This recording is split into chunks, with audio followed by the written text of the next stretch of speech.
I'm continuing with my little video tour of my new book, Tablet Weaving in Theory and Practice from the Beginning. Last time we looked at the Preparing to Weave section. This time I'd like you to have a look at the weaving section with me. So we've got forward and backward turns, what those actually mean, which way the tablets are turning, how to read a turning diagram. So that's the part of a draft that tells you which tablets to turn forwards and which to turn backwards and what effect that has. And in this book I've included written turning directions as well. So this is the only book in the series to date that has that.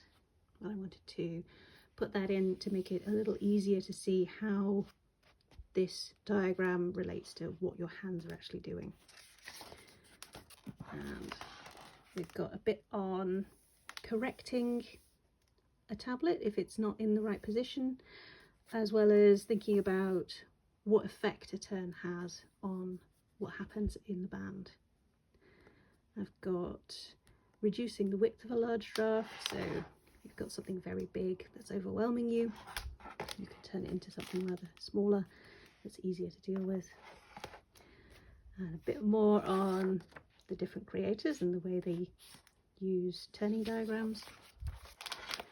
And we have different turning techniques because we don't all weave the same way.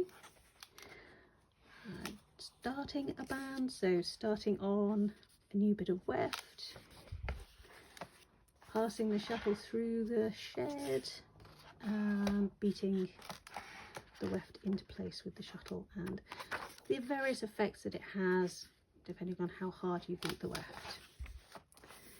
And the rest of this section is all different things that can go wrong with a piece of tablet weaving. So you might have a thread in the wrong place. And I've also included times when you might make what would otherwise be a mistake intentionally.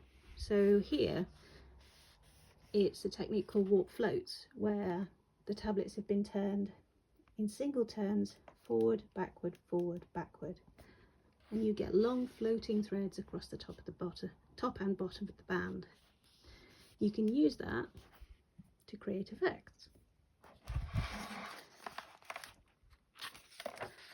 And I've also talked about dealing with excess twists behind the tablets in the weaving section. So dealing with a build-up of twist that is getting uncomfortable to deal with.